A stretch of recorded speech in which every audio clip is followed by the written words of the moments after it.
In this five-part series on music and AI, filmed at the 2024 Marketing AI Conference, or MACON, in Cleveland, I sit down with composer Ruby King to discuss AI, music, and the future of creativity. This is part 5, the fifth and final part, of the song Hungry Eyes on Charing Cross, AI Composition in Action. That is not at all a chamber bar.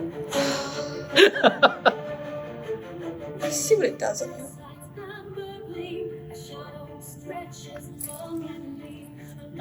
See if it changes to altos in a minute.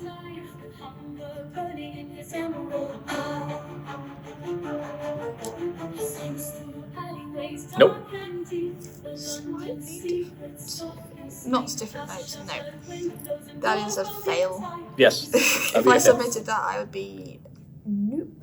All right, let's see what variation 2 of that particular one managed to nail it or not. Nope. Immediately. I mean, it's epic, but it's epic, but that's not a chamber bar. This is a hungry cat in London. That's a bit OTT, don't you think? I mean, ignoring the instructions of soprano 1 and 2.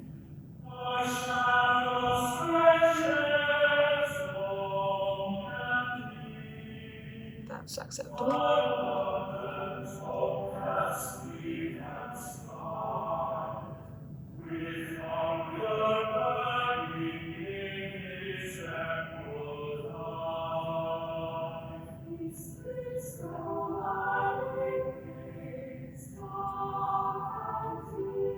Nice.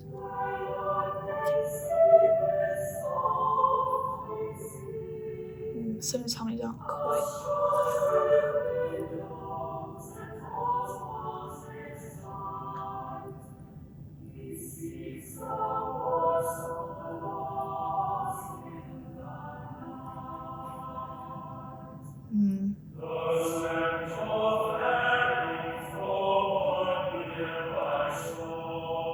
Women are there too, I think. Yes. Might be tenors, actually, it's hard to tell. Okay, it's got a separate line of harmony held with no words.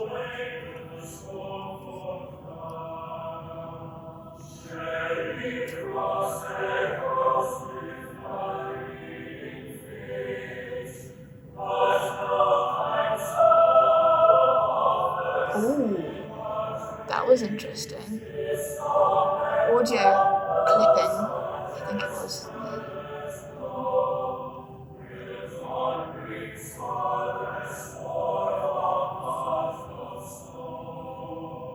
The last note of that is a weird one to choose. Gone quiet, okay.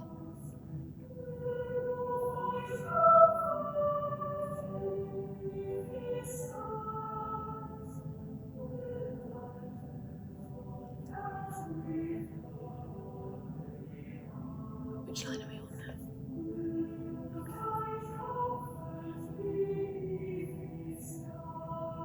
So it has mangled the last verse.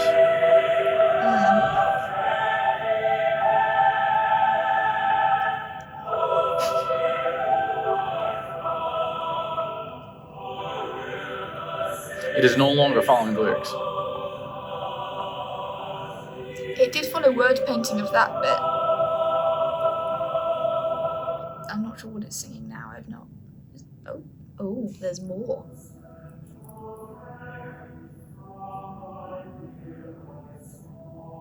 So it has gone back and is now repeating tenor 1 and 2. Okay. Which it shouldn't be. No, it wants to. It wants Who to. are we to kill creativity? Let's see if the second variation is any better. Okay. Nope. Nope. That's a hard pass.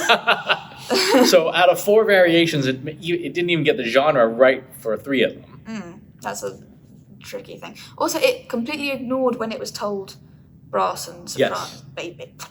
Bass and soprano and Yep. treble. Like it had its own ideas. Yes.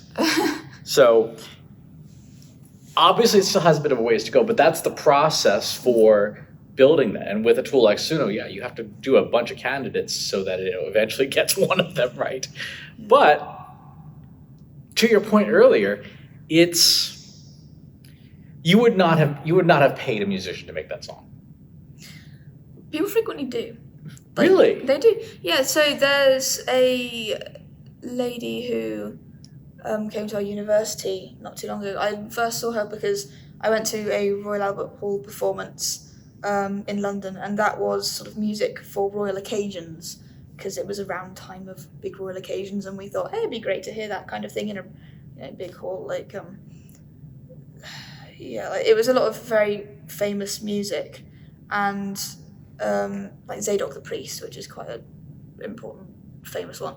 So we went, and one of the pieces there was commissioned especially for the occasion. It had never been heard before, and it was the first time we heard it. And I got to meet the composer afterwards very briefly. I think she signed something and I ran away all giddy. And then she came to the university afterwards and she recognised me, yay! But she had been, I believe she'd been commissioned to write a piece for a chamber choir that was at a church. Because there are still, when you go to churches, especially in England, I cannot speak of America, I have been here like 5 minutes, I don't have a clue what's going on. But in England there are old style churches that still have chamber choirs that still dress in the like red and white with the little frilly stuff. They're cool, don't diss it.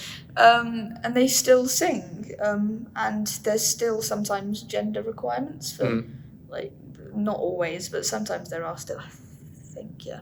But they need music. And it's fine singing the old stuff, but sometimes you want to commission a new piece for a special occasion, like maybe it's the birthday, like 500th birthday of something, and you want to have a special thing. So they can be commissioned, they are commissioned, but it depends what it's for and how much money there is, whether they even hire you to sing it, let alone if you told this to write that for you. Can it give you the score, the sheet music to give to your musicians?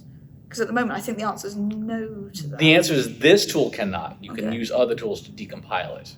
Okay. I'm not sure how effective that would be, bearing in mind some of those notes were just kind of, I know this is meant to be loud with a lot of notes, and there's some notes in here, don't listen to all of them. So. Yeah.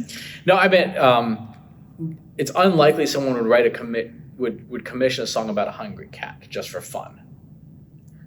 There has been stranger things. Fair enough. Okay. Yeah. But yeah, that's the process for how you would use generative AI. Today, it's not something you can do all in one tool that's going to be highly effective. It's going to be something you have to do across multiple tools. That will change over time, as well as the audio models themselves will get better over time. Yeah. So I guess that leaves us at the end of this to say, what do you think about the future of music, given what we worked on and what you know of the industry and what you know of the way AI is going? I think it's going to change. And I know that a lot of people are concerned and hoping for the best. Ooh, that light went. I think it's a tricky situation because a lot of it does come down to laws, and people in other countries a long way away from most of the people I know in industry, and what they decide. And it also depends a very large amount on the morals and ethics and beliefs and preferences of the people who have the money to usually commission that music. The music industry has already changed so much because of streaming. I mean, back in the day, like a very, very, very long time ago, you would live in a residence of someone who would pay you to write the music, and then a patron. Yeah, exactly. Like, it's not like that anymore.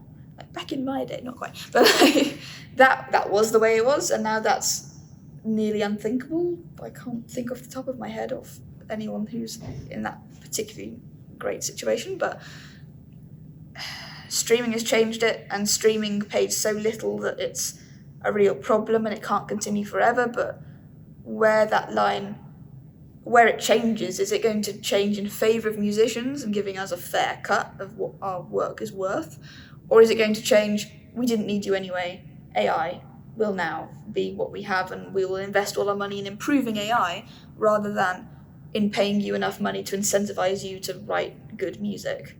Because we're not, like musicians, composers, have to do a lot of work to get their music heard, and that will no longer be anything but a hobby if the money from Spotify and stuff is sent over to preference of AI and trying to get that to be the best that it can be, so that more people go, okay, that was the old times, this is the new times, you have to be up and with it with the new times. Goodbye humans, hello machines. It all does depend on so many different things. I think it's impossible to say right now what is going to happen. Anyone who is predicting the future is predicting the future, which is a bad no, don't do that, doesn't work. I would agree with the caveat that some, you know this as a psychology person, some human behaviors are very predictable. Yes, Greed and stupidity are highly predictable. People generally want better, faster, and cheaper. That's highly predictable. People want to be entertained and engaged and to some degree educated. With that backdrop, given how the industry of music functions, it is highly probable that, at least in the short term, there will be music companies will say that we can save a lot of money by not paying humans and generate music that people will find acceptable enough. Which is why it also depends on laws and rules. Like, I'm not sure what happened with something. There was such a lawsuit where OpenAI said we can't do what we do without this content. Are they being told they can't? Well, those court cases are going to take years to work out. Great. So it is unclear. Okay, well, that could help musicians in the future. It could. And if that cloud is over the heads of tech companies, then investing every single penny into making it as great as possible might be slowed down.